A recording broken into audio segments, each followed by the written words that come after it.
नमस्कार, total health में आप सभी का स्वागत है। मैं हूं किरण भारद्वाज। समस्या है तो उसका हल भी निकलेगा, आज नहीं तो कल निकलेगा। मन में रखकर विश्वास निरंतर बढ़ते रहो आगे। अभी है अंधेरी रात तो सुनहरा कल भी निकलेगा। अक्सर जीवन में समस्याएं जब आती हैं तो व्यक्ति को ऐसा लगता है कि अब कुछ नहीं किया जा सकता, लेकिन थोड़ी सी सतर्कता और संयम रखने से हर समस्या का समाधान निकल सकता है, चाहे बात हो जीवन की समस्याओं की या फिर स्वास्थ्य समस्याओं की। आज हम टोटल हेल्थ में बात करेंगे बीपीएच यानी गुदूद ग्रंथि के बढ़ने की समस्या और प्रोस्टेट कैंसर के बारे में। ये अवस्था क्या होती है और किन कारकों से इसकी संभावना बढ़ती है। जब किसी को प्रोस्टेट कैंसर या बीपीएच यानी बिनाइन प्रोस्टेटिक हाइपरप्लेशिया की समस्या हो जाती है तो ऐसे में कौन सी विधियों द्वारा इलाज किया जाता है और किस तरह की जीवन शैली अपनाकर इनके खतरे को कम किया जा सकता है, जानेंगे विशेषज्ञों से। इस रिपोर्ट पर नजर डालते हैं और समझ लेते हैं कि गुदूद ग्रंथि अक्सर पुरुषों में जो होती है किस तरह से समस्या का कारण बन सकती है और क्या होता है जब किसी को बीपीएच की समस्या हो जाए।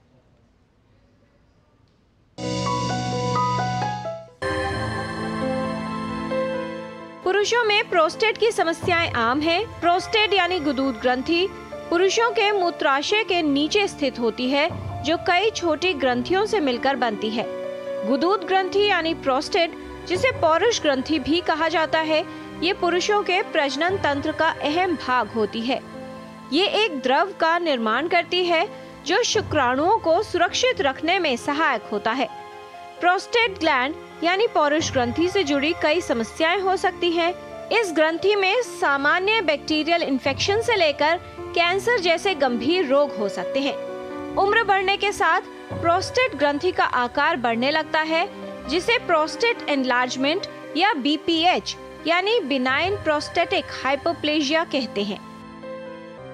कई कारण गुदूद ग्रंथि के बढ़ने के खतरे को बढ़ाते हैं।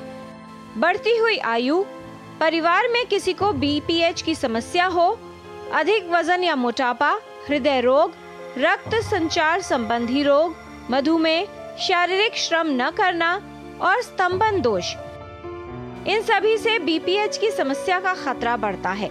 बीमारी में प्रोस्टेट का आकार सामान्य से काफी बड़ा हो जाता है। अक्सर लोग मूत्र संबंधी लक्षणों को बढ़ती आयु का संकेत मानकर लापरवाह हो जाते हैं। इसके कारण समस्या बढ़ सकती है। गुदूद ग्रंथि की समस्या होने पर उसका सही इलाज करवाना चाहिए, जिससे समस्या को रोका जा सके और जटिलताओं को कम किया जा सके। गुदूद ग्रंथि का बढ़ना या मूत्र संबंधित लक्षण कैंसर जैसे गंभीर रोग का संकेत भी हो सकते हैं। इसलिए यदि आपको मूत्र करने में समस्या या जलन जैसे लक्षण हो रहे हैं तो उसे लेकर लापरवाही न करें, उसका कारण जानें, विशेषज्ञ से परामर्श लें और उसका सही इलाज करवाएं। किरण भारद्वाज, डीडी न्यूज।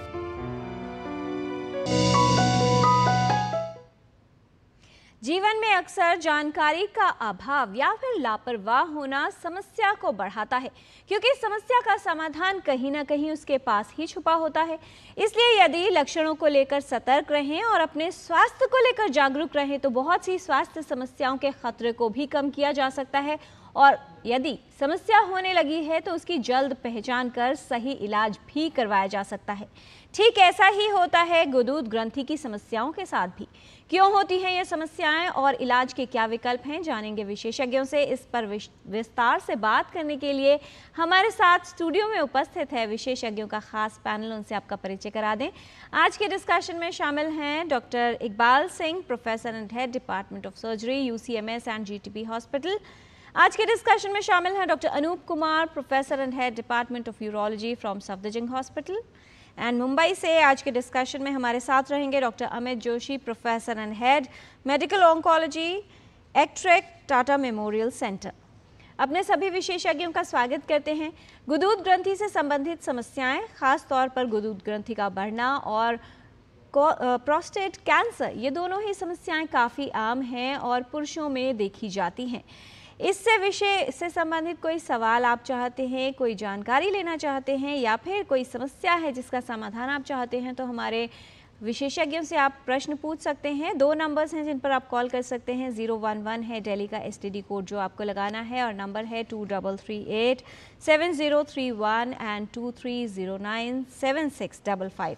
इन दोनों नंबर्स पर आप कॉल करके प्रश्न पूछ सकते हैं। साथ ही ईमेल के माध्यम से भी आप अपने प्रश्न हम तक पहुंचा सकते हैं। ईमेल एड्रेस है ddnewstotalhealth@gmail.com। जानकारी की शुरुआत करते हैं और समझ लेते हैं कि किस तरह से पहचान हो सकती है BPH की या फिर प्रोस्टेट कैंसर की, क्योंकि ये जो माह है ये है प्रोस्टेट कैंसर अवेयरनेस मंथ, इसलिए प्रोस्टेट कैंसर के विषय में जागरूकता के हमने ये मुहिम छेड़ी है और इसी का सिलसिला जारी रख रहे हैं टोटल हेल्थ के माध्यम से भी। सबसे पहले डॉक्टर अनूप कुमार, आपसे समझना चाहेंगे कि बढ़ती उम्र में जब यूरिनरी प्रॉब्लम किसी को होती है या मूत्र संबंधित कोई लक्षण आते हैं, आमतौर पर हर व्यक्ति को लगता है कि इस तरह की समस्याएं बहुत ही मामूली हैं और एक लक्षण माना जाता है बढ़ती उम्र का।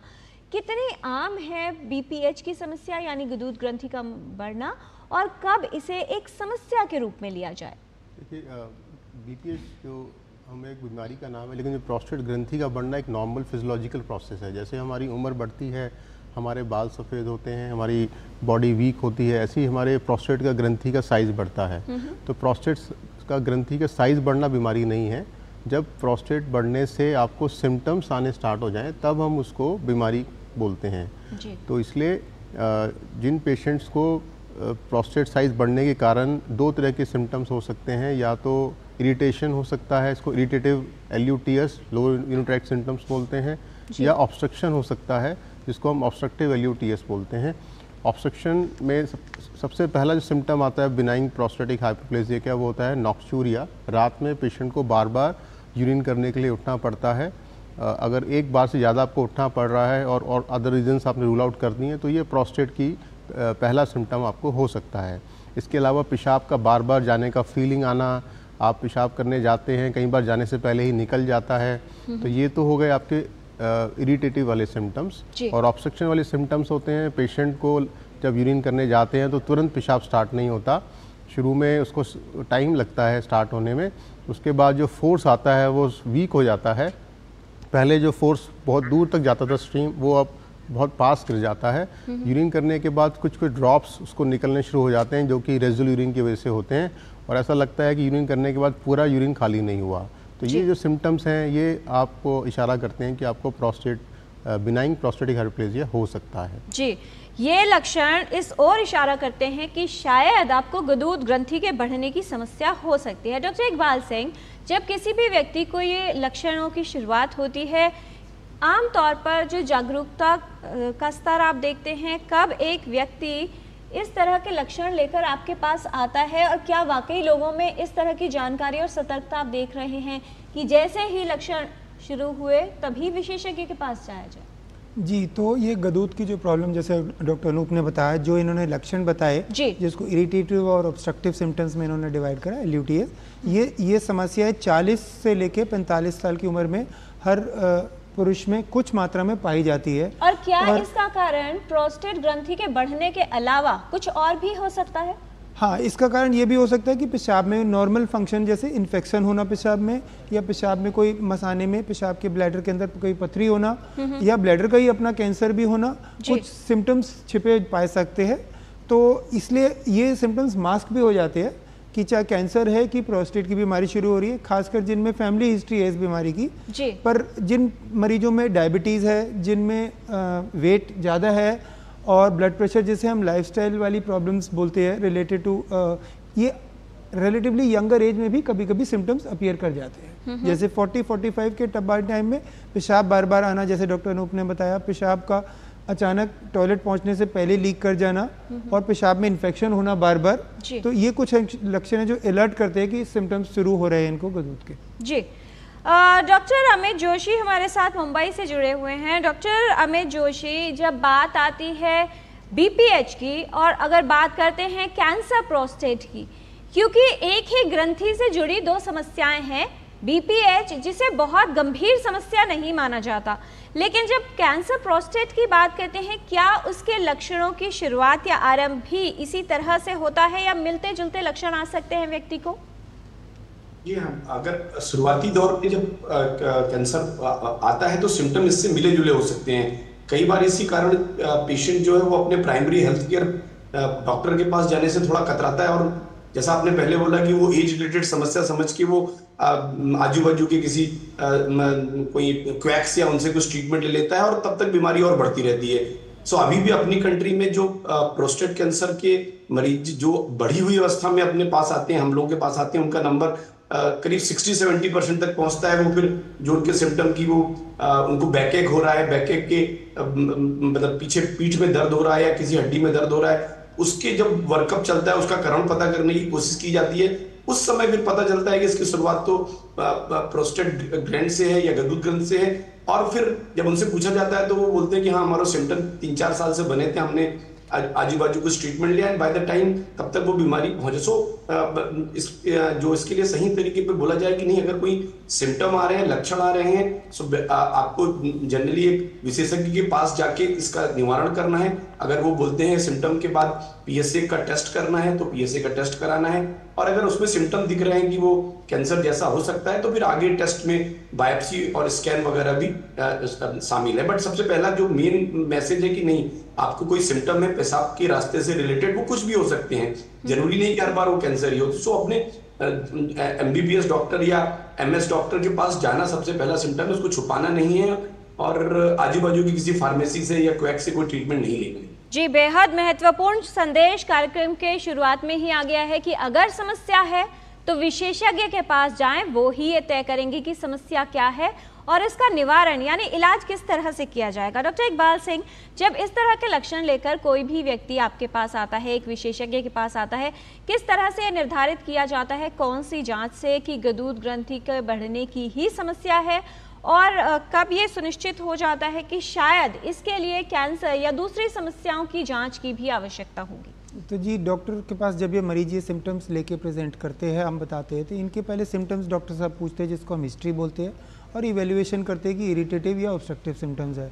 दूसरा लक्षण हम जाते हैं जांच की तरफ, जिसको हम डिजिटल रेक्टल एग्जामिनेशन बोलते हैं। एक मसाना पहन के डॉक्टर गदूद को लैट्रिन के रास्ते से उंगल डाल के दवाई के साथ उसको फील करते हैं। अगर वो प्रोस्टेट में कुछ इरेगुलरिटी पाई जाती है या सख्त पाया जाता है तो उसे सस्पिशियस कैटेगरी में लेबल किया जाता है, और उसको बाद में अल्ट्रासाउंड से चेक करवाया जाता है। अगर उसमें कोई सस्पिशियस एरिया आता है तो उसके बाद उसकी बायोप्सी की जाती है। इससे पहले हम खून की जांच करवाते हैं, पीएसए, किडनी होना, और पेशाब की जांच में कोई उसमें पेशाब में कोई इन्फेक्शन तो नहीं है।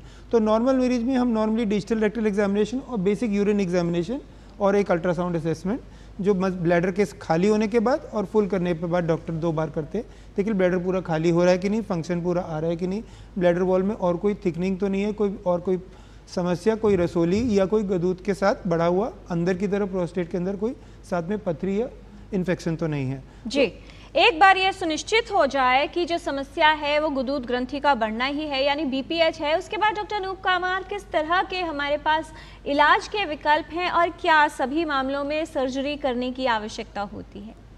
देखिए, जैसे डॉक्टर इकबाल बता रहे थे कि पहले हमने डायग्नोसिस बनाया कि ये बिनाइन प्रोस्टेटिक हाइपरप्लेजिया है या कैंसर है, तो हम बिनाइन प्रोस्टेटिक हाइपरप्लेजिया की बात करते हैं। इसमें सबसे पहले हम पेशेंट्स को काउंसलिंग करते हैं, कुछ प्रोस्टेटिक एटिकेट्स के बारे में बताते हैं कि कुछ चीज़ों के लिए, प्रिकॉशंस के लिए बताते हैं कि आपको पानी कितना पीना है। नॉर्मली हम बताते हैं कि इतना पानी पिए ताकि आपका यूरिन क्लियर आए, उसमें येलो ना रहे। कोई येलो का मतलब है कि आपने कम पानी पिया है। आपको रात में पानी कम पीना है, क्योंकि रात में पानी पीने से आपको ज़्यादा यूरिनेशन के लिए उठना पड़ता है। कुछ ऐसे खाने की चीज़ें हैं जिससे आपका यूरिन ज़्यादा आता है, जैसे T, coffee, cold drink, hard drinks, उसको अवॉइड करते हैं। ये काउंसलिंग के बाद फिर हम इनको ज़्यादातर पेशेंट्स को हम 3 कैटेगरी में डिवाइड करते हैं। एक IPSS स्कोर होता है, इंटरप्रोस्टेटिक प्रोस्टेटिक सिम्टम सिवियरिटी स्कोर, और उसके हिसाब से माइल्ड मॉडरेट सिवियरिटी में इनको डिवाइड करते हैं। माइल्ड टू मॉडरेट में मेडिसिन को स्टार्ट किया जाता है। इसमें 2 तरह की मेडिसिन होती हैं। अगर प्रोस्टेट साइज 30 ग्राम से कम है तो एक सिंगल मेडिसिन से काम चल सकता है, जो कि प्रोस्टेट का जो बीच में यूरेथ्रा जा रहा है उसको रिलैक्स करके और सिम्टम्स को इम्प्रूव कर सकते हैं। कई बार हमें इस दवाई के साथ एक दवाई और ऐड करनी पड़ती है जो ब्लैडर को रिलैक्स कर देता है, ताकि इरिटेटिव सिम्टम्स कम हो जाते हैं। इसको एंटीकोलिनेटेड ड्रग्स बोलते हैं। तो ये तो हो गया माइल्ड टू मॉडरेट। 95% पेशेंट्स, आपको ये जान के खुशी होगी कि 95% तक पेशेंट सिर्फ मेडिकल थेरेपी से ठीक हो सकते हैं। हालांकि ये थेरेपी थोड़ा लंबा चलता है, लेकिन सर्जरी की ज़रूरत नहीं पड़ती है। सिर्फ 5% के अराउंड ऐसे लोग होते हैं जिसमें हमें सर्जरी करना पड़ता है, और सर्जरी के आजकल हमारे पास बड़े लेटेस्ट टेक्निक्स आ गई हैं। बहुत समय, आज से 20 साल पहले ओपन सर्जरी होता था, इसको ओपन प्रोस्टेटेक्टमी, सिंपल प्रोस्टेटेक्टमी कहते थे, जिसमें सिंपल एक इंसिजन लगा के और हाथ से इसको निकाला जाता था, जो कि बड़ा ही मॉर्बिड प्रोसीजर माना जाता था। आजकल हम उसको दूरबीन से करते हैं, इसको TURP बोलते हैं, और फिर इसको लेज़र TURP, इसका और एडवांसमेंट आ गया है। और उसके बाद आजकल और उससे एडवांसमेंट आ गया है जिसको मिनिमली इन्वेजिव ट्रीटमेंट्स बोलते हैं, जिसमें हमें कोई एनर्जी सोर्स यूज़ नहीं करना होता और पेशेंट के जो मॉर्बिडिटी है वो कम हो जाती है। जी डॉक्टर इकबाल सिंह, अगर सिर्फ दवाओं द्वारा इलाज किया जा रहा है तो क्या ऐसे में संभावना होती है कि एक बार यदि इलाज पूरा होता है तो उसके बाद दोबारा से ये गुदूद ग्रंथि के बढ़ने की समस्या आरंभ हो जाए और फिर शायद उस मामले में दूसरी टेक्निक का उपयोग करना पड़े?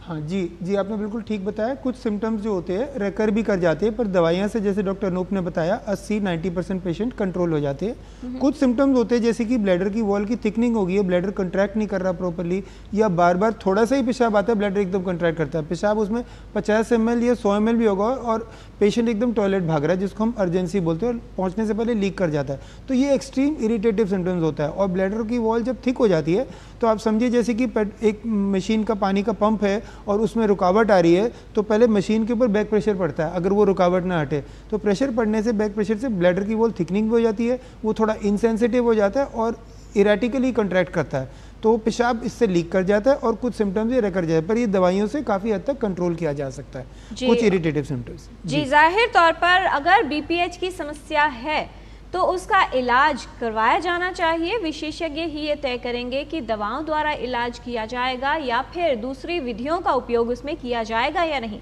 लेकिन बहुत से मामले ऐसे होते हैं जिसमें प्रोस्टेट कैंसर होने पर भी इसी तरह के लक्षण आ सकते हैं।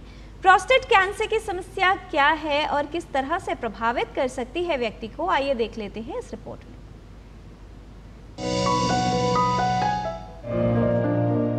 प्रोस्टेट यानी गुदूद ग्रंथि का कैंसर बढ़ती उम्र के पुरुषों में होने वाला एक आम कैंसर है। गुदूद ग्रंथि के कैंसर यानी कैंसर प्रोस्टेट के मामले भी लगातार बढ़ रहे हैं। यदि प्रोस्टेट कैंसर का सही समय पर इलाज न किया जाए तो ये आसपास के अंगों में फैल जाता है और उस स्थिति में इलाज करना मुश्किल हो जाता है। प्रोस्टेट का कोई भी रोग होने पर सबसे आवश्यक है कि प्रोस्टेट का आकार बढ़ने पर नजर रखी जाए। जल्द पहचान कर सही समय पर इलाज करवाया जाए तो प्रोस्टेट कैंसर को पूरी तरह से ठीक कर व्यक्ति के लिए बेहतर जीवन सुनिश्चित किया जा सकता है। किरण भारद्वाज, DD न्यूज।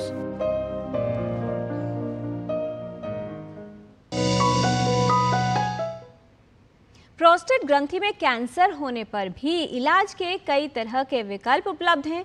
जितना जल्दी कोई भी जो मरीज है वो विशेषज्ञ के पास पहुंचता है, इलाज के जो आउटकम है यानी रिजल्ट है यानी परिणाम है वो उतना ही बेहतर होता है। इसलिए किसी भी लक्षण को नज़रअंदाज नहीं करना है और मूत्र संबंधित लक्षणों को बढ़ती आयु का संकेत मानकर समय नष्ट नहीं करना है। यहाँ पर टोटल हेल्थ में समय हो गया है एक छोटे से ब्रेक का। ब्रेक के बाद लौटेंगे तो BPH और प्रोस्टेट कैंसर के विषय में जानकारी का ये सिलसिला जारी रखेंगे। आप देखते रहिए DD न्यूज।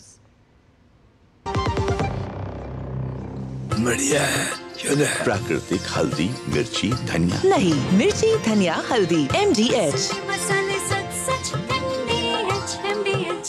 बेटियां घर की रौनक हैं।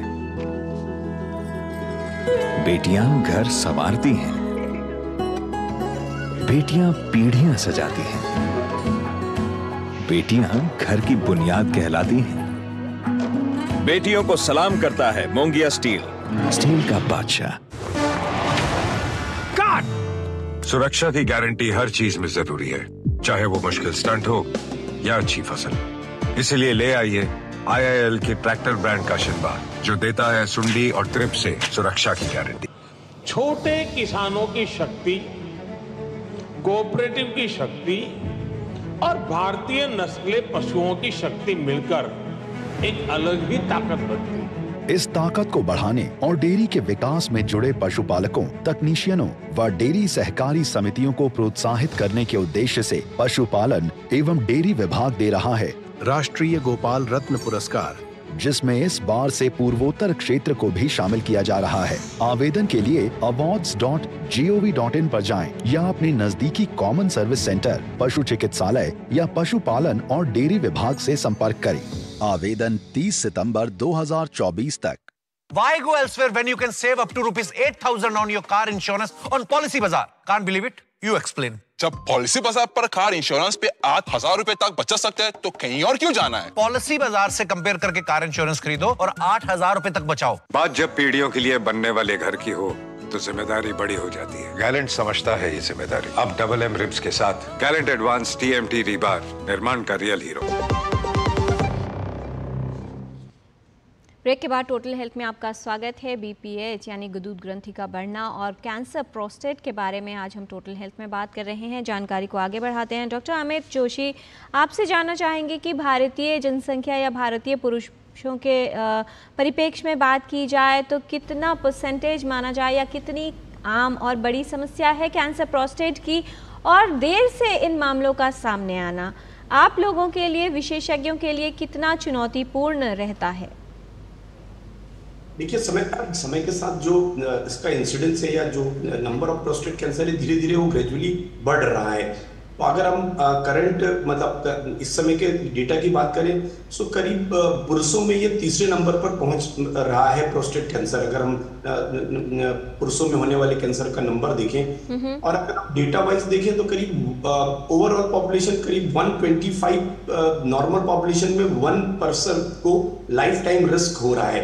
और आप बहुत सारी रजिस्ट्री, मतलब जब कैंसर का जो इंसिडेंस हम लोग देखते हैं वो अपनी कंट्री में बहुत सारी रजिस्ट्रीज हैं, उनके थ्रू हम देखते हैं। सो उस रजिस्ट्री के डेटा को हम देखें तो प्रोस्टेट के अगर आज से हम 20 साल पहले नंबर ऑफ प्रोस्टेट कैंसर जो केसेस उस रजिस्ट्री में आ रहे थे उसके कंपैरिजन में अभी तो ये नंबर थोड़ा समय के साथ बढ़ रहा है। और एक इसका कारण है कि ओवरऑल लॉन्जिविटी नॉर्मल पॉपुलेशन की बढ़ रही है, क्योंकि एज बढ़ रही है तो एज रिलेटेड जो कैंसर की इंसिडेंस है वो बढ़ रहे हैं। सो समय के साथ प्रोस्टेट कैंसर का जो नंबर ऑफ केसेस हम देख रहे हैं वो धीरे धीरे इंक्रीजिंग दौर में, और ये जो इंक्रीज है वो रूरल, मतलब जो रूरल एरिया की रजिस्ट्री है उसमें थोड़ा कम है।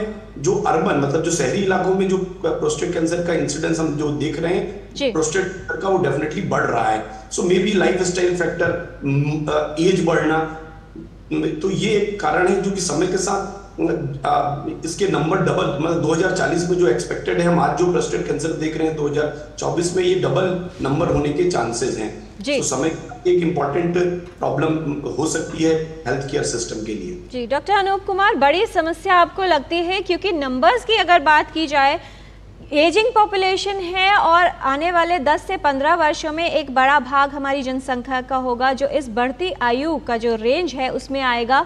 कौन से कारक आप मानते हैं जो जीवन शैली से संबंधित हैं जिन पर ध्यान दिया जाए तो ये जो कंट्रीब्यूटिंग फैक्टर्स हैं या इसकी संभावना को कम किया जा सकता है? बिल्कुल, आने वाले समय में प्रोस्टेट कैंसर एक काफ़ी बड़ी चुनौती बन सकता है हमारे भारत के लिए। और इसके जो रिस्क फैक्टर्स की हम बात करते हैं, इसमें लाइफस्टाइल डिजीज़ जो हमारे जो फैक्टर्स हैं वो बड़े इंपॉर्टेंट माने जाते हैं, जैसे कि ओवरवेट। जो लोग ओबेस होते हैं उनमें देखा गया है कि कैंसर जो है ज़्यादा एडवांस स्टेज में होता है और जो ट्रीटमेंट हम करते हैं वो भी ज़्यादा इफेक्टिव नहीं होता है। जिनको अल्कोहल या टबैको का सेवन की एडिक्शन होता है उन पेशेंट्स में भी देखा गया है कि जो प्रोस्टेट कैंसर है ज़्यादा एडवांस स्टेज होता है और ट्रीटमेंट जो हम करते हैं वो ज़्यादा इफेक्टिव नहीं होता है। तो ये 3 रिस्क फैक्टर तो हम आराम से कंट्रोल कर ही सकते हैं एक्सरसाइज कर और we can avoid alcohol and tobacco. इसके अलावा हमारा जिनको डायबिटीज़, हाइपरटेंशन और कोई सीवियर डिजीज़ है तो हम समझ सकते हैं जब भी हम कोई सर्जिकल प्रोसीजर के लिए जाते हैं या कीमोथेरेपी के लिए जाते हैं, अगर पेशेंट की बॉडी में अदर ऑर्गन्स ख़राब हैं तो हम वो ट्रीटमेंट नहीं कर पाएंगे, तो इनडायरेक्टली वो हमारे ट्रीटमेंट को अफेक्ट करते हैं। तो ये सारे लाइफस्टाइल डिजीज़ जो फैक्टर्स हैं इसको ध्यान रखना पड़ेगा। और जो रिस्क फैक्टर सबसे इंपॉर्टेंट मैं मानता हूँ एक फैमिली हिस्ट्री है। अगर आपके फैमिली में आपके फादर को, आपके पैटर्नल साइड में किसी को प्रोस्टेट कैंसर हुआ तो आपको प्रोस्टेट कैंसर होने की जो संभावना है वो 9 गुना बढ़ जाती हैं।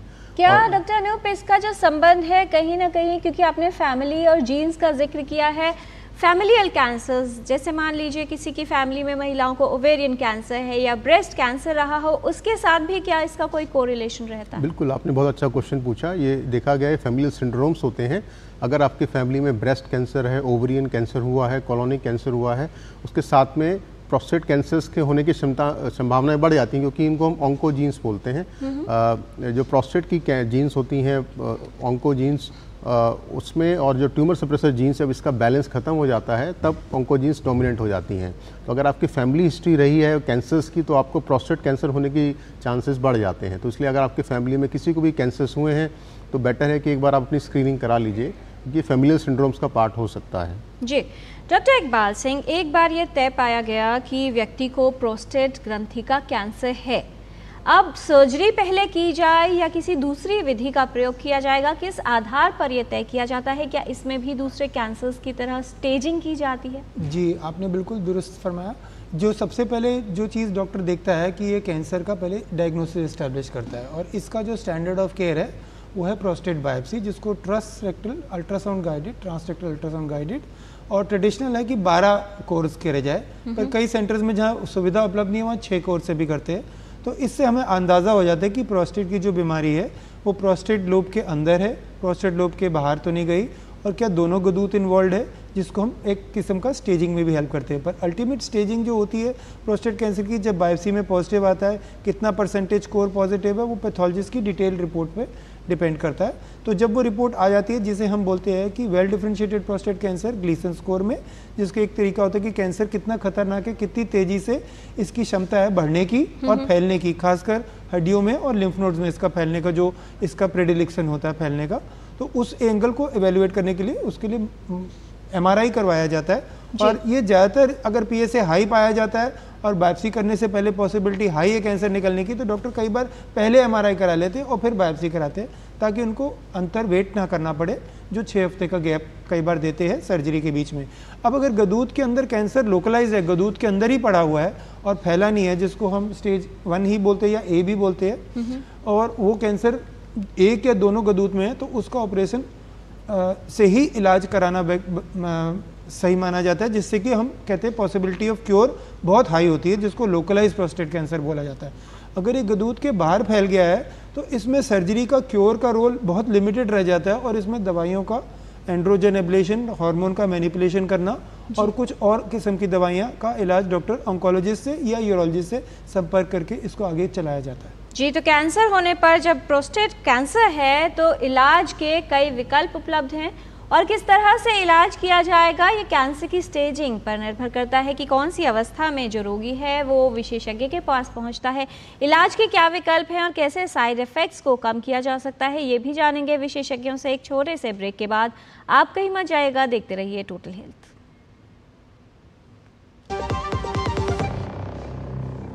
सारी छुर्रियां भर देती हैं, दीवार हमवार कर देती हैं, तो पुट्टी भर ले, हाँ पुट्टी भर ले। वंडर वॉल पुट्टी दे एक परफेक्ट फिनिश। अब छोलिया हो या लोबिया, सफेद चने या काले चने, सब कुछ मजेदार बने। बात जब पीढ़ियों के लिए बनने वाले घर की हो तो जिम्मेदारी बड़ी हो जाती है। गैलेंट समझता है ये जिम्मेदारी। अब डबल M रिब्स के साथ गैलेंट एडवांस TMT रीबार, निर्माण का रियल हीरो। सुरक्षा की गारंटी हर चीज में जरूरी है, चाहे वो मुश्किल स्टंट हो या अच्छी फसल। इसलिए ले आइए IIL के ट्रैक्टर ब्रांड का शिनबार, जो देता है सुंडी और ट्रिप से सुरक्षा की गारंटी।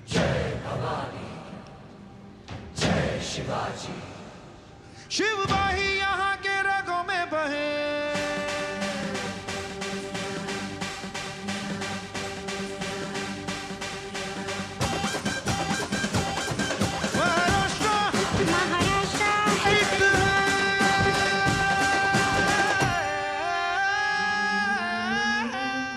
महाराष्ट्र टूरिज्म।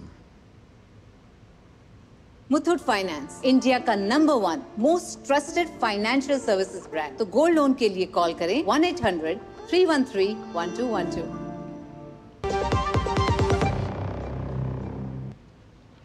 ब्रेक के बाद टोटल हेल्थ में आपका स्वागत है। गदूद ग्रंथि के बढ़ने और गदूद के कैंसर के विषय में, यानी प्रोस्टेट कैंसर के विषय में आज हम बात कर रहे हैं। फिलहाल शिवदास जी हैं वाराणसी से, जिन्होंने कॉल किया है। बहुत स्वागत आपका, सवाल पूछिए। हाँ मैडम नमस्कार जी, तो आपके टीम को नमस्कार। मुझे परेशानी है, रात में कोई दिन ज़्यादा पेशाब होता है, कंट्रोल नहीं होता है और वॉशरूम में जाने से पहले ही पेशाब शुरू हो जाता है। और हम डायबिटिक हैं, 93 से नोन है, तो हम जो है PSA टेस्ट वगैरह भी कराए हैं और अल्ट्रासाउंड वगैरह भी है और फ्लोमेट्री टेस्ट वगैरह हुआ है। तो क्या हमको यानी कैंसर वगैरह की शिकायत तो नहीं हो सकती है, यही जानकारी चाह रहे थे। अनूप कुमार, जो सिम्टम्स बता रहे हैं वो हम ऑलरेडी डिस्कस कर चुके हैं कि LUTS कैटेगरी में आते हैं। तो डेफिनेटली आप एक यूरोलॉजिस्ट को दिखाएं जो आपके एरिया में अवेलेबल होंगे, क्योंकि उसमें CA प्रोस्टेट भी एक पॉसिबिलिटी हो सकता है, लेकिन ज़रूरी नहीं कि प्रोस्टेट कैंसर ही हो। वो ये भी हो सकता है कि बिनाइन प्रोस्टेट हो और ये भी हो सकता है कि ये सिर्फ डायबिटीज़ भी हो सकता है। तो इसमें इन्फेक्शन और स्टोन को भी रूल आउट करना जरूरी है, जैसे डॉक्टर इकबाल ने बताया। तो आप प्लीज़ एक यूरोलॉजिस्ट को दिखाएंगे तो इसमें डेफिनेटली वो रूल आउट कर सकते हैं। जी, तो एक विशेषज्ञ से परामर्श लेना बहुत आवश्यक है। शिव जी, डॉक्टर अमित जोशी, कैंसर की जब बात करते हैं स्टेजिंग के बाद किस प्रकार से ये निर्धारित करते हैं आप कि कौन से विकल्प अपनाए जाएंगे, और उसके बाद ये आपसे जान लेंगे। उससे पहले डॉक्टर इकबाल सिंह, एक ईमेल है हमारे पास, शैलेंद्र सिंह जी हैं, उनका भी सवाल इसी तरह का है। 62 इयर्स की इनकी एज है, रात को बार बार यूरिनेशन के लिए इन्हें उठना पड़ता है। जानना ये चाह रहे हैं कि क्या इन्हें कोई जांच करवाने की आवश्यकता है, क्या ये प्रोस्टेट की कोई समस्या हो सकती है? जी, इनकी प्रोस्टेट की समस्या ही लगती है। पहले ये अपने डॉक्टर साहब को जाके दिखाए, जो उनके एरिया के जो वरिष्ठ यूरोलॉजिस्ट हो या फिर सर्जन हो, जहाँ पे उनकी सुविधा उपलब्ध है, और एक पेशाब का टेस्ट करवाए, डॉक्टर साहब से उनकी रेक्टम की प्रोस्टेट की जांच करवाए और अल्ट्रासाउंड की एक जांच मिनिमम करवाए अलॉन्ग विद यूरोफ्लोमेट्री, जिसमें देखें पेशाब की गति में कोई रुकावट तो नहीं है। तो इससे काफ़ी अंदाज़ा हो जाता है कि प्रोस्टेट की प्रॉब्लम जो है इनको कितनी गंभीर है। जी, सर्जिकल ट्रीटमेंट की बात की जाए डॉक्टर अनूप कुमार, तो एडवांसमेंट के तौर पर कौन सी विधियां आप बताना चाहेंगे जो यहाँ पर हमारे पास अभी उपलब्ध हैं और जिनका उपयोग किया जा सकता है, और बेनिफिट्स क्या आपको लगते हैं जो ट्रेडिशनल या पहले परंपरागत विधियों से ओपन सर्जरी द्वारा ऑपरेशन किया जा सकता था, जो रोगी है और जो आउटकम है ट्रीटमेंट का, उसमें कितना बेनिफिशियल आप मानते हैं इन्हें? देखिए, बिल्कुल प्रोस्टेट कैंसर का ट्रीटमेंट पूरा रिवोल्यूशनाइज हो चुका है पिछले 20 सालों में। 20 साल पहले ओपन सर्जरी होता था, उसको ओपन रेडिकल प्रोस्टेक्टमी हम बोलते थे। एक बड़ा इंसीजन लगाते थे और कैंसर निकालने के बाद पेशेंट को एक महीने तक रिकवरी नहीं होता था, यूरिन लीक करता रहता था। तो इसकी वजह से पेशेंट सर्जरी से डरते थे। जब से रोबोटिक्स यूरोलॉजी में इंट्रोड्यूस हुआ है 2002 के बाद से, और इंडिया में 2005 में आया था, रोबोटिक्स आने के बाद ये पूरा रिवोल्यूशनाइज हो चुका है। रोबोटिक्स में हम छोटे छोटे की होल के थ्रू इंस्ट्रूमेंट को अंदर डाल के रोबोट के हेल्प से सर्जरी करते हैं, जिसमें 10 टाइम्स मैग्नीफिकेशन होता है, डेप्थ परसेप्शन होता है, बहुत फाइन डिसेक्शन कर सकते हैं और सूचरिंग बड़ा अच्छा हो सकता है, जिसके 3 फ़ायदे होते हैं। सबसे बड़ा फ़ायदा है कि जो पेशेंट का जो कैंसर कंट्रोल है, हम ये मान सकते हैं ओपन टेक्निक के इक्विवेलेंट है। जो लीकेज जो एक प्रॉब्लम रहती थी ओपन सर्जरी के बाद, वो इससे बहुत बेहतर है। इसमें लीकेज की कारण जो है पॉसिबिलिटी कम होती है। और तीसरा, जो इरेक्शन, जो पेशेंट को लगता था कि मैं इरेक्शन मेरे को प्रॉब्लम हो सकती है आफ्टर सर्जरी, वो भी इससे हम बड़े आराम से प्रिजर्व कर सकते हैं नर्व स्पेयरिंग करके। तो ये 3 फ़ायदे होने के बाद पेशेंट को ये भी है कि रिकवरी बहुत फास्ट होती है। पहले 1 महीना मैंने बताया, अब 7 to 10 डेज़ में पेशेंट पूरा नॉर्मल हो जाता है और पेशेंट को पेन नहीं होता है, हमें ब्लड ट्रांसफ्यूजन नहीं देना पड़ता है। तो ये बड़े एक फ़ायदे हैं, जिसकी वजह से अब पेशेंट्स खुद आके हमसे बोलते हैं कि सर हम सर्जरी कराना चाहते हैं। और आज से 20 साल पहले पेशेंट सर्जरी से डरते थे। तो ये बड़ा रिवोल्यूशन एक आ चुका है प्रोस्टेट कैंसर में। तो जो पेशेंट सर्जरी के लायक हैं, डेफिनेटली उनको रोबोटिक सर्जरी जो है एक बून है उन पेशेंट्स के लिए। जी, सर्जरी के अलावा डॉक्टर अमित जोशी, दूसरे कौन से विकल्प हैं जो उपयोग किए जाते हैं प्रोस्टेट कैंसर के इलाज के लिए, और इनमें आधुनिकीकरण या एडवांसमेंट्स क्या बताना चाहेंगे आप? जी हाँ, जब प्रोस्टेट कैंसर का डायग्नोसिस होता है तो हमको उसको रिस्क स्कोरिंग करनी पड़ती है। उसको कई सारे चरणों में बांटना पड़ता है कि ये बीमारी बहुत ही अर्ली स्टेज में है, जिसको हम वेरी लो, इंटरमीडिएट, हाई। पहले ये तय करना पड़ता है कि बीमारी प्रोस्टेट ग्रंथि तक या उसके आसपास है या किसी बोन के अंदर, आजू बाजू के बोन या दूसरे ऑर्गन में फैल गई। अगर प्रोस्टेट कैंसर तक कन्फाइंड डिजीज है, फिर हमको उसकी फर्दर स्टेजिंग करनी पड़ती है, जिसके लिए PSA का लेवल, जिसके लिए जो हम प्रोस्टेट की बायोप्सी करते हैं, एक विशेष तरह की बायोप्सी होती है जिसको हम 12 कोर बायोप्सी बोलते हैं। प्रोस्टेट के ग्रंथि के 12 हिस्सों से छोटे छोटे टुकड़े लेके देखे जाते हैं और उसके बाद हम स्टेजिंग से तय करते हैं कि ये इन तीनों स्कोर के आधार पर पीएसए का लेवल कितना है, इसका रिस्क स्कोर क्या आ रहा है। सो अगर कुछ केसों में जहां पर पेशेंट जस्ट पीएसए बड़े होने के कारण डिटेक्ट हुआ था और कोई सिम्टम नहीं है, बहुत ही अर्ली स्टेज की डिजीज है, तो हम उसमें एक्टिव सर्वेलेंस भी करते हैं। मतलब पेशेंट को कोई इमीडिएट ट्रीटमेंट नहीं देना है, उनको समय के साथ उनकी ब्लड की जांच करानी है, उनका एमआरआई कराना है, बायोप्सी करना है। बहुत अर्ली स्टेज के पेशेंट के लिए, जिसको हम अपने मेडिकल लैंग्वेज में एक्टिव सर्वेलेंस बोलते हैं। लेकिन जब बीमारी थोड़ा आगे बढ़ी रहती है, उस सिनेरियो में जैसा डॉक्टर अनूप कुमार ने बताया कि रेडिकल प्रोस्टेक्टोमी, जो कि आजकल रोबोटिक रेडिकल प्रोस्टेक्टोमी है, उसका रोल आता है। और सिमिलरली टेक्निक जैसे सर्जरी में बढ़ी है, उसी तरह रेडिएशन में भी नई नई मशीनें आ गई हैं जो ज्यादा कंसाइज, मतलब कि ऐसी तरह से रेडिएशन दें जो कि केवल प्रोस्टेट पे इफेक्ट करे और आजू बाजू के ऑर्गन, जैसे कि ऊपर पेशाब का थैला है, पीछे लेट्रिन का थैला है जिसको रेक्टम बोलते हैं, ब्लैडर बोलते हैं, वहां पर मिनिमम डैमेज हो। सो आजकल रेडिएशन की टेक्नोलॉजी में भी बहुत इंप्रूवमेंट आया हुआ है, जिससे कि साइड इफेक्ट रेडिएशन के बहुत मिनिमम हो रहे हैं और पेशेंट बहुत जल्दी इंप्रूव करा। सिमिलरली पहले पूरे 30 दिन का रेडिएशन देना पड़ता था, अभी नई टेक्निक में जो रेडिएशन क्या है उसमें हफ्ते के 1 दिन रेडिएशन और 5 हफ्ते देके पूरा रेडिएशन कंप्लीट किया जाता है। और साथ में कुछ कुछ मरीजों को थोड़ा हार्मोन के इंजेक्शन भी दिए जाते हैं बीमारी पे बेहतर कंट्रोल करने के लिए। सो जैसा डॉक्टर अनूप ने बोला कि समय के साथ टेक्नोलॉजी बहुत आगे बढ़ चुकी है, पहले के कंपेरिजन में, पहले की तुलना में प्रोस्टेट कैंसर का ट्रीटमेंट ज़्यादा बेहतर तरीके से हो रहा है, ज़्यादा मरीज को कम से कम साइड इफेक्ट हो रहे हैं और रिजल्ट उनके बेहतर आ रहा है। और क्वालिटी ऑफ लाइफ जो हम बोलते हैं कि उनकी जीवन शैली ट्रीटमेंट लेने के बाद वो भी इम्प्रूव हो रही है। जी, फिलहाल एक और कॉलर हैं, नंद कुमार गुप्ता जी हैं फोन लाइन पर झारखंड से, जिन्होंने कॉल किया है। नंद कुमार जी, बहुत स्वागत आपका टोटल हेल्थ में, सवाल पूछिए। नंद कुमार जी, आपसे अनुरोध करेंगे अपने टीवी की आवाज कम कर दीजिए। जी नमस्ते डॉक्टर साहब। जी नमस्कार। नमस्ते। तो मेरा 2 महीना पहले जी मेरा डिटेक्ट हुआ प्रोस्टेट बढ़ा हुआ है, तो मेरा प्रोस्टेट वेट 42.06 है और यूरिन का वॉल्यूम 36 है। मैं किलोडॉल खा रहा हूँ सर, और सब कुछ नॉर्मल है ना, और इस दवा को कितना दिन तक खा सकता हूँ? आपकी एज कितनी है नंद कुमार जी? 67 सर। 67। डॉक्टर इकबाल सिंह, क्या एडवाइस करेंगे आप हमें? जी, इनका अगर वो पूरा जांच डॉक्टर साहब ने करा और इसमें एस्टेब्लिश कर लिया कि कैंसर नहीं है और बिनाइन प्रोस्टेट है, नॉर्मली ये दवाइयाँ 1, 2 या मैक्सिमम 3 साल तक देते हैं। कुछ सिम्टम्स होते हैं, डिसअपियर कर जाते हैं, बर्न आउट कर जाते हैं, और दवाइयाँ का ट्रायल, नॉर्मली दवाइयों का इतना कोई सीरियस साइड इफ़ेक्ट भी नहीं है, तो ये दवाई ली जा सकती है। कईयों में सेक्स करने की, सीमन की क्षमता जो निकलने की होती है उसमें प्रभाव पड़ता है, तो जो लोग बहुत सेक्सुअली एक्टिव होते हैं उसमें हम बीच में ये दवाई कुछ टाइम के लिए बंद भी कर सकते हैं, खासकर अगर वो कॉम्बिनेशन वाली दवाई ले रहे हैं।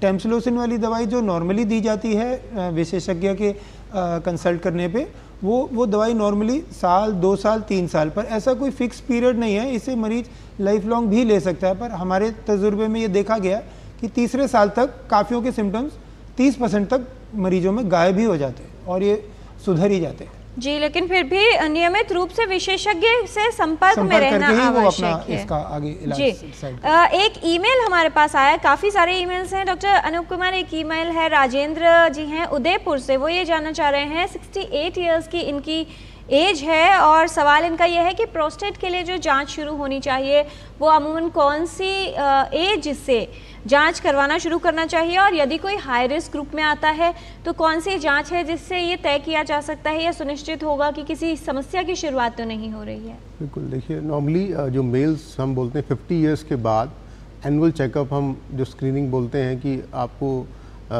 एक PSA टेस्ट जो हम डिस्कस कर चुके हैं, ब्लड का टेस्ट होता है, प्रोस्टेट स्पेसिफिक एंटीजन, वो करा लीजिएगा, और एक डिजिटल रेक्टल एग्जामिनेशन, एक फिंगर टेस्ट होता है जो एक यूरोलॉजिस्ट करते हैं, वो आप साल में एक बार कराएं, जो कि इसको उन पेशेंट्स की बात करते हैं जिनको यूरिनरी सिम्टम्स है, इसको हम कहते हैं स्मार्ट स्क्रीनिंग। तो स्मार्ट स्क्रीनिंग का मतलब है कि हम सभी पेशेंट्स को नहीं एडवाइस कर रहे हैं जिनको कोई सिम्टम नहीं है, बट जिनको कोई यूरिनरी सिम्टम्स स्टार्ट हो रहे हैं उनको ये स्मार्ट स्क्रीनिंग करा लेनी चाहिए। तो 50 साल के बाद आपको जिनको सिम्टम्स है यूरिनरी के, ये कराने जरूरी हैं। लेकिन हाँ, जैसे जो फैमिली हिस्ट्री है जो मैंने बताया, उनको आप 40 ईयर से ही स्टार्ट करना पड़ता है, तो इसको हम हाई रिस्क ग्रुप बोलते हैं। तो हाई रिस्क ग्रुप्स में आपको 40 साल के बाद साल में एक बार स्क्रीनिंग कराना है। ये 2 बड़े सिंपल टेक्निक से आप कर सकते हैं।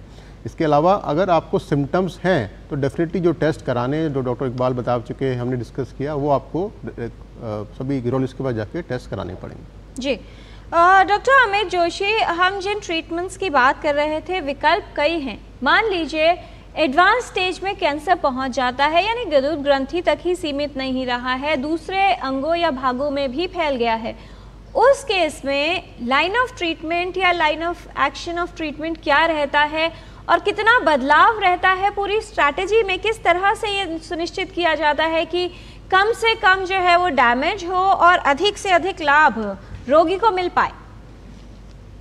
देखिए, जैसे अगर हमको अनफॉर्चुनेटली बढ़ी हुई स्थिति में प्रोस्टेट कैंसर का पता चलता है, सो उसके ट्रीटमेंट के मुख्य दो तरह के पार्ट होते हैं। एक तो शरीर में टेस्टोस्टेरोन के लेवल को कम करना, और जो सबसे सरल उपाय है टेस्टोस्टेरोन के लेवल को कम करना, वो दोनों टेस्टिस या वृषण को ऑपरेशन करके निकाल देना। एक टाइम का खर्चा होता है, बार बार इंजेक्शन लेने की जरूरत नहीं पड़ती है। सो ये बहुत सिंपल ट्रीटमेंट है, ट्रीटमेंट का एक मेन पार्ट है। जो मरीज अपने टेस्टिस को या वृषण को निकालना नहीं चाहते हैं, उनके लिए बहुत सारे मार्केटेड हार्मोन के इंजेक्शन अवेलेबल हैं, जिनको कि 3-3 महीने या 6-6 महीने में लेना पड़ता है, और ये कंटिन्यू रहता है। तो जहां तक अफोर्डेबिलिटी की बात है, अगर अफोर्ड नहीं कर सकते हैं तो दोनों टेस्टिस को निकालना इस बढ़ी हुई स्थिति के प्रोस्टेट कैंसर का पहला चरण है। दूसरे, इसके साथ जो और भी नई दवाइयां ऐड हो रही हैं, जैसा डिस्कशन हुआ कि सर्जरी में नए नए टेक्निक आ गई है, रेडिएशन में नई नई टेक्निक आ गई है। सिमिलरली कैंसर के ट्रीटमेंट के लिए कई नई दवाइयां भी आ गई हैं, जो कि बीमारी को बेहतर तरीके से कंट्रोल करती है। उसी डिस्कशन में एबेरेट्रॉन नामक गोली आ गई है, एंजियोटामाइड नामक गोली आ गई है, कीमोथेरेपी जो डॉक्सीटैक्सिल नामक कीमोथेरेपी है, और फॉर्चुनेटली ये दवाइयां अभी अपने देश में जेनेरिक, मतलब जो अपनी इंडियन फार्मास्यूटिकल कंपनियां बना रही हैं, वो उनके द्वारा अवेलेबल की जा रही हैं। तो इसकी कॉस्ट भी काफी कम हो गई है। जैसे हमारे हॉस्पिटल में एबरेट्रॉन नामक गोली करीब 5,500 से 6,000 रुपए के एक मंथ के खर्चे पे आसानी से मिल जाती है। डॉक्टर अमित, ऐसे केसेस में जो मेटास्टेटिक हो गया है कैंसर और सिर्फ पैलिएटिव केयर की ही रिक्वायरमेंट है, इम्यूनोथेरेपी का कितना महत्वपूर्ण योगदान आप मानते हैं, विशेष तौर पर प्रोस्टेट कैंसर के लिए? और पैलिएटिव वाले मामलों में किस तरह से जो पेन है उसके लेवल को कम करके एटलीस्ट जो पेशेंट है उसके जीवन को या क्वालिटी ऑफ लाइफ को ठीक रखा जा सकता है, पेनलेस लाइफ हो सकती है?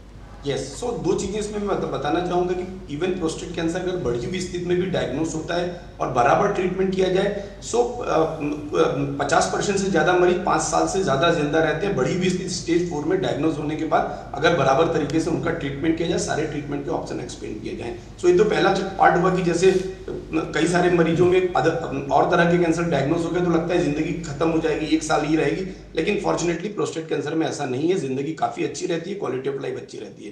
दूसरा सवाल इम्यूनोथेरेपी का, सो जैसा कि और ऑर्गन में, जैसा लंग कैंसर में, किडनी कैंसर में इम्यूनोथेरेपी का रोल एस्टेब्लिश हो चुका है, इस तरह से प्रोस्टेट कैंसर में अभी भी इम्यूनोथेरेपी बहुत ज्यादा यूज में नहीं होती है, उसके बहुत सारा डेटा नहीं है, पेपर नहीं है। सो इम्यूनोथेरेपी को हम लोग रिकमेंड नहीं करते हैं प्रोस्टेट कैंसर के बढ़ी हुई स्थिति के ट्रीटमेंट में।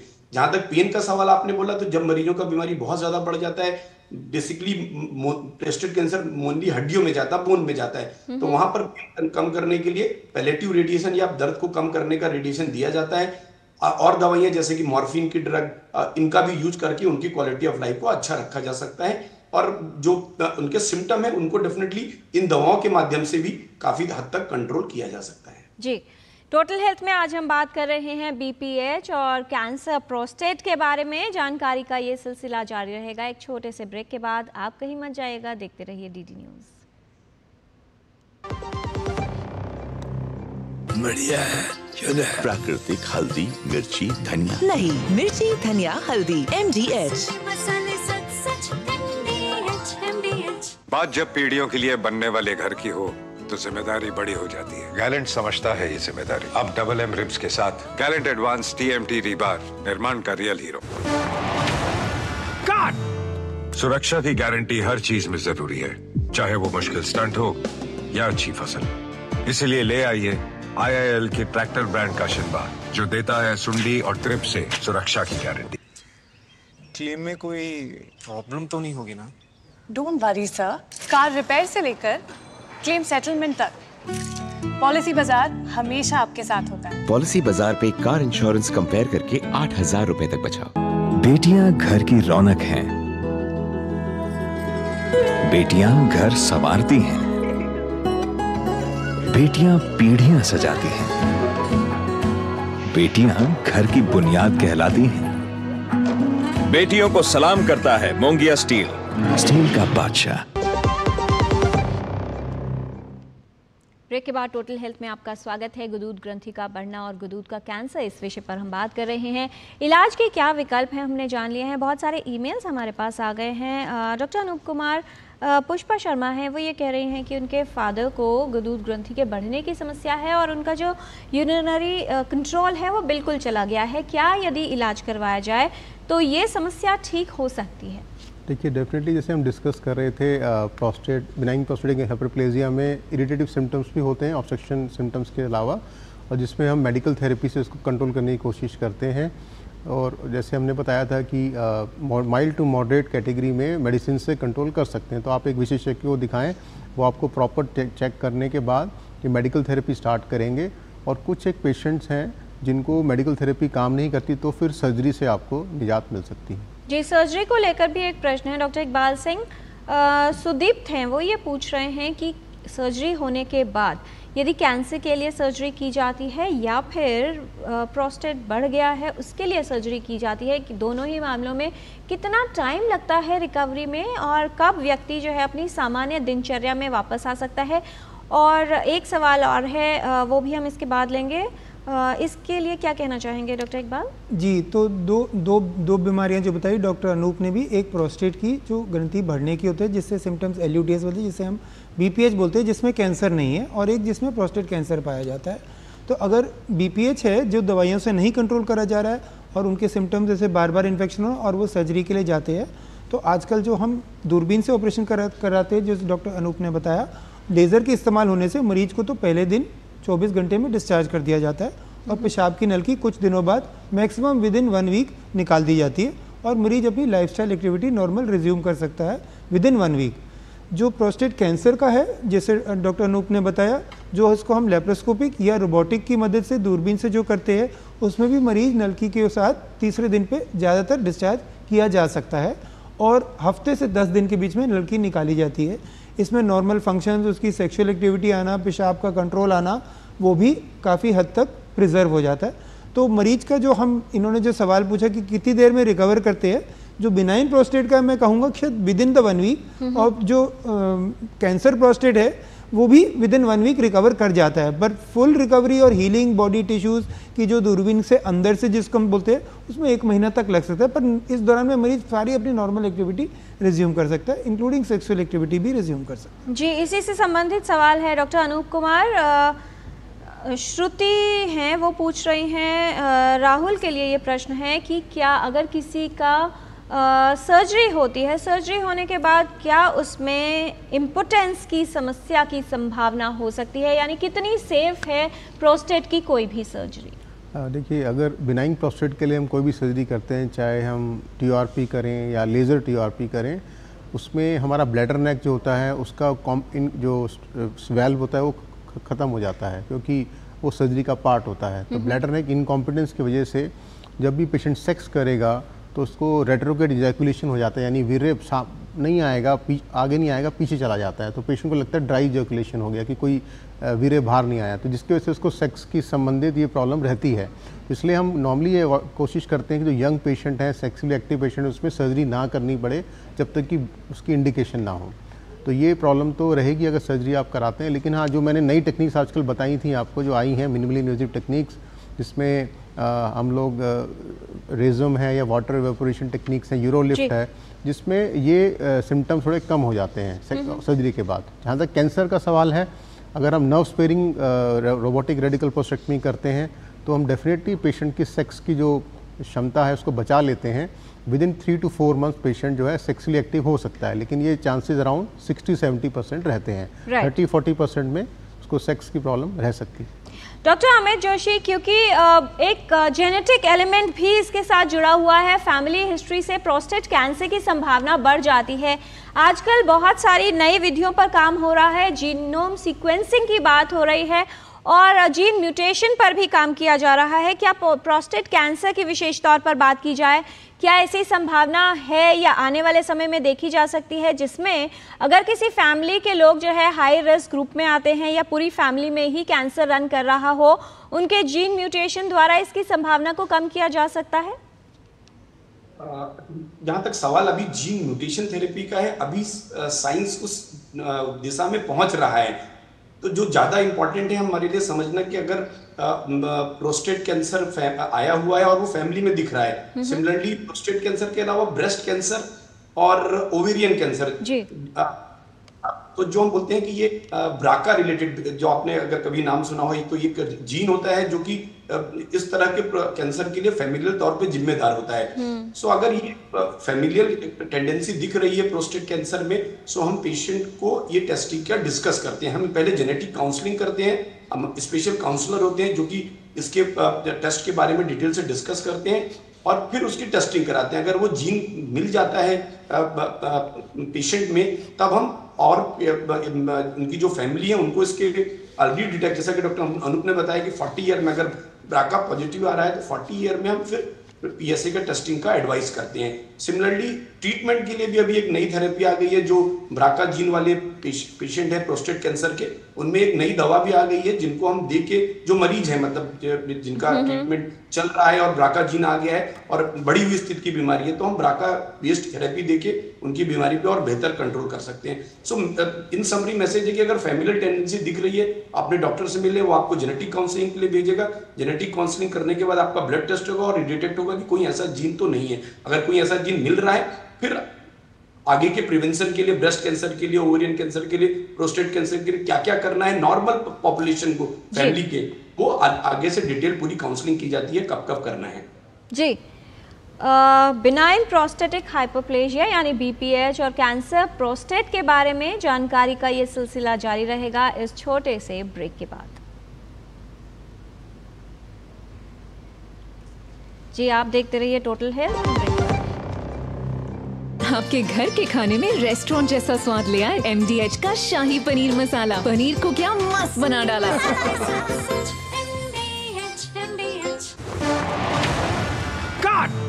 सुरक्षा की गारंटी हर चीज में जरूरी है, चाहे वो मुश्किल स्टंट हो या अच्छी फसल। इसलिए ले आइए IIL के ट्रैक्टर ब्रांड का शिनबार, जो देता है सुंडी और ट्रिप से सुरक्षा की गारंटी। बात जब पीढ़ियों के लिए बनने वाले घर की हो तो जिम्मेदारी बड़ी हो जाती है। गैलेंट समझता है ये जिम्मेदारी। अब डबल M रिब्स के साथ गैलेंट एडवांस TMT रीबार, निर्माण का real hero. So Seguro the automobile, the policy बाजार व अहेरो मच दिनेरो। समझ में आया? मैंने कितनी बार हिंदी में समझाया कि पॉलिसी बाजार से कंपेयर करके कार इंश्योरेंस पे 8,000 रुपए तक बचा सकते हो, पर कुछ लोगों को अभी तक समझ नहीं आया, तो मैंने सोचा स्पेनिश में समझा दूं। Adios amigos.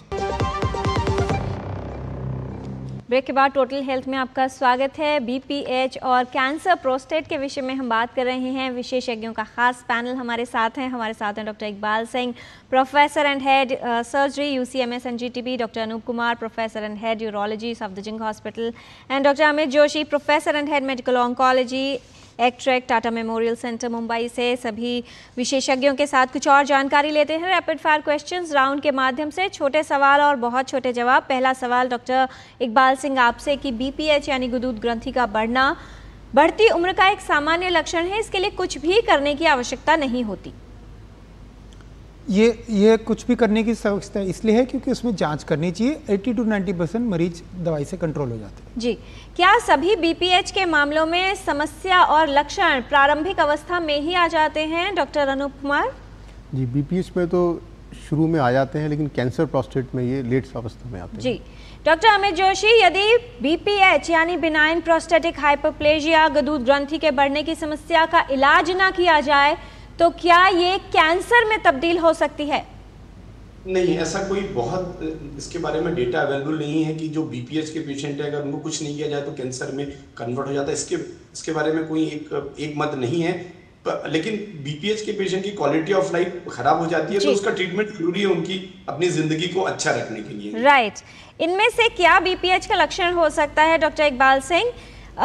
मूत्र करने में समस्या होना, वीक फ्लो, या फिर बार बार रात को मूत्र के लिए उठना? जी, ये तीनों ही समस्या BPH में पाई जाती है। ये दोनों ही इरिटेटिव सिम्टम्स है और कुछ स्टोरेज सिम्टम्स है, और ये गदूद का ही लक्षण देती है, जिसको हम BPH बोल रहे हैं, बिनाइन प्रोस्टेट। जी, यदि गदूद ग्रंथि के बढ़ने का इलाज लेजर या नॉन सर्जिकल ट्रीटमेंट से किया जाए तो क्या इसमें इनकॉन्टिनेंस या मूत्र न रोक पाने की समस्या हो सकती है डॉक्टर अनूप कुमार? इनकॉन्टिनेंस की जो इंसिडेंस है वो लेज़र टेक्निक से हो सकती है, लेकिन उसकी इंसिडेंस काफ़ी कम है, 1 to 2%, तो बहुत सेफ है। जी, डॉक्टर अमित जोशी, क्या सिर्फ पारिवारिक इतिहास होने पर ही प्रोस्टेट कैंसर होने की संभावना होती है? नहीं, ये एज रिलेटेड फिनोमेना है। प्रोस्टेट कैंसर की हिस्ट्री न होने के बाद भी प्रोस्टेट कैंसर होने का चांस है। ये एज रिलेटेड इंसिडेंस है, जैसे जैसे एज बढ़ती है प्रोस्टेट कैंसर होने की संभावना बढ़ती जाती है। जी, डॉक्टर सिंह, क्या जिस व्यक्ति को प्रोस्टेटाइटिस रहा हो उसमें कैंसर होने की संभावना अधिक होती है प्रोस्टेट ग्रंथि का? इसके कोई एविडेंस बेस्ड मेडिसिन नहीं है, ये स्टडी नहीं है जो ये प्रूव करती है कि इन्फेक्शन में होने से प्रोस्टेट का कैंसर का रिस्क हो सकता है। पर अगर ये सिम्टम्स होते हैं तो ये दोनों ओवरलैप कर सकते हैं, तो इसका जांच कराना अनिवार्य है। डॉक्टर अनूप कुमार, क्या BPH, प्रोस्टेटाइटिस और कैंसर प्रोस्टेट सभी के लक्षण एक जैसे ही होते हैं? शुरुआती फेज में तीनों के लक्षण एक हो सकते हैं, लेकिन कैंसर के सिम्टम्स बाद में चेंज हो जाते हैं। जी, डॉक्टर अमित, यदि किसी व्यक्ति में कोई लक्षण नहीं है तो ये मान लिया जाए कि उसे कैंसर, प्रोस्टेट का कैंसर नहीं है? नहीं, ये बहुत शुरुआती स्थिति में ये बिना लक्षण के भी आ सकता है, या बहुत ही मिनिमम सिम्टम आते हैं। तो ये बोलना कि कोई भी लक्षण नहीं है तो कैंसर नहीं होगा, नहीं। वेरी अर्ली स्टेज में, बहुत शुरुआत की अवस्था में ये हो सकता है। उसका ट्रीटमेंट करना है कि नहीं, ये एक अलग डिस्कशन होता है, जिसको सर्विलेंस बोलते हैं। राइट। डॉक्टर इकबाल सिंह, क्योंकि प्रोस्टेट का कैंसर स्लो ग्रोइंग कैंसर कहा जाता है, इसलिए इसको आराम से बिना अटेंडेड छोड़ा जा सकता है। इलाज शुरुआती दौर में ना भी कराएं तो कोई हर्ज नहीं है। नहीं, ये स्टेटमेंट गलत है, क्योंकि इसका कई कैंसर है जो बहुत तेजी से फैलते हैं, 6 महीने में ही फैल जाते हैं। ऐसे 10 से 20% जिसमें ग्लीसन स्कोर हाई होता है और अग्रेसिव पोरली डिफरेंशिएटेड कैंसर होता है, उसमें बीमारी बहुत तेजी से फैलती है और उसमें इलाज कराना बहुत जरूरी है कि वो जल्दी टाइम से किया जाए। इनमें से कौन से कारक प्रोस्टेट कैंसर के खतरे को बढ़ाते हैं डॉक्टर अनूप कुमार? धूम्रपान करना, अल्कोहल या शराब का सेवन, या हाई एनिमल फैट, या रेड मीट अधिक मात्रा में खाना? ये चारों ही इसके हाई रिस्क फैक्टर्स हैं। इनके सेवन से ना सिर्फ प्रोस्टेट कैंसर और कैंसर्स भी बढ़ सकते हैं। जी, डॉक्टर अमित, यदि परिवार की महिलाओं में ब्रेस्ट या ओवेरियन कैंसर रहा हो, क्या इसका कोई संबंध होता है प्रोस्टेट कैंसर के साथ, या हो सकता है? डायरेक्टली तो नहीं, लेकिन इसकी टेस्टिंग खासकर पुरुषों में अगर प्रोस्टेट कैंसर मिल रहा है तो डेफिनेटली इसका इंसिडेंस ज्यादा बढ़ता है। बट महिलाओं में अगर मिल रहा है तो भी इसकी टेस्टिंग कराना, जो मैं ब्राका या HRR जीन टेस्टिंग बोल रहा हूँ, वो कराना इंडिकेटेड होता है, क्योंकि ये महिलाओं में ब्रेस्ट कैंसर और ओवेरियन कैंसर का इंसिडेंस सिमिलरली थोड़ा प्रोस्टेट का, खासकर अगर वो ब्राका 2 रिलेटेड है तो प्रोस्टेट कैंसर का रिस्क थोड़ा बढ़ता है। जी, डॉक्टर इकबाल सिंह, यदि पुरुष जो है सेक्सुअली ज्यादा एक्टिव हैं तो क्या उससे कैंसर प्रोस्टेट या गदूद ग्रंथि से संबंधित समस्याओं की संभावना बढ़ जाएगी? जी, जो स्टडी देखी गई है कि प्रोस्टेट कैंसर की समस्या इन मरीजों में कम पाई जा सकती है जो ज़्यादा सेक्सुअली एक्टिव होते हैं, पर वो एक नंबर ऐसा है कि वो इतना फ्रीक्वेंटली करना होता है, एक नंबर है तो वो करता है, बट ज़्यादातर इसको नापा नहीं जा सकता। ये एक सब्जेक्टिव स्टडी है। राइट। प्रोस्टेट कैंसर के लिए क्या PSA एक कैंसर मार्कर माना जाता है डॉक्टर अनूप कुमार? यानी अगर PSA काउंट लो है इसका मतलब नो कैंसर? देखिए, ऐसा ये एक हद तक ठीक है कि PSA अगर आपका 4 से कम है तो हम मानते हैं कि प्रोस्टेट कैंसर होने की संभावनाएं कम है, लेकिन ये पूरी तरह ठीक नहीं है। अगर हम DRE में एक नोड्यूल फील कर रहे हैं और कुछ ऐसे कैंसर होते हैं जिसमें PSA कम भी हो सकता है, इसको न्यूरोएंडोक्राइन प्रोस्टेट कैंसर बोलते हैं, तो ये जरूरी नहीं है कि PSA कम है तो आपको प्रोस्टेट कैंसर नहीं है। जी, डॉक्टर अमित जोशी, क्या कैंसर के ट्रीटमेंट के बाद सभी रोगियों को इम्पोर्टेंस की समस्या होती है या संतानहीनता हो जाती है? नहीं, जैसा कि अभी डिस्कशन में आया कि नहीं, ऐसा नहीं है। आजकल नई नई टेक्निक के द्वारा इसके इंसिडेंस को कम करने का प्रयास किया जा सकता है। तो सारा का सारा ट्रीटमेंट इंपोर्टेंस कराएगा ऐसा जरूर, उसके इंसिडेंस है, परसेंटेज है, तो ये डिपेंड करता है क्या ट्रीटमेंट दिया जा रहा है। ऐसा बिल्कुल सही स्टेटमेंट ये नहीं है। डॉक्टर अमित, एक वाक्य में क्या संदेश देना चाहेंगे हमारे व्यूअर्स के लिए? कैंसर प्रोस्टेट अगर है तो कितना जागरूक और सतर्क रहने की आवश्यकता है इसके लिए?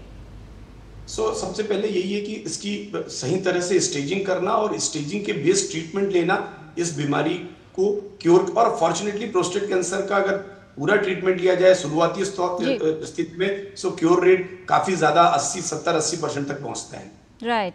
डॉक्टर अनूप कुमार, आपका संदेश कैसे प्रोस्टेट कैंसर और गदूद ग्रंथि से संबंधित समस्याओं के खतरे को कम किया जा सकता है? तो मैं सभी दर्शकों को अनुरोध करना चाहूँगा, अपने लाइफस्टाइल को इम्प्रूव करिए, आप डेली 30 मिनट एक्सरसाइज करिए, अल्कोहल और टोबैको को अवॉइड करिए, फैटी और जंक फूड को अवॉइड करिए, पानी की मात्रा एडिक्वेट अमाउंट में लीजिए और समय समय पर अपना जांच कराइए। अगर आपको यूरिनरी सिम्टम्स हैं तो आप BPH और प्रोस्टेट कैंसर दोनों से ही सही समय पर इलाज करा सकते हैं। डॉक्टर इकबाल सिंह, आपका संदेश हमारे व्यूअर्स के लिए? जी, 50 साल की उम्र में जो भी मर्द 50 साल क्रॉस कर सके वो साल में एक बार अपने यूरोलॉजिस्ट सर्जन को जरूर दिखाए और अपना एनुअल चेकअप करवाए। बहुत धन्यवाद इस तमाम जानकारी के लिए doctor professor Iqbal Singh, doctor Anoop Kumar, doctor Amit Joshi, आप सभी का। विस्तार से आपने गदूद ग्रंथि की समस्याओं के संबंधित जानकारी दी है और ये भी बताया है कि यदि किसी को प्रोस्टेट कैंसर हो गया है, इलाज के बहुत से विकल्प उपलब्ध हैं।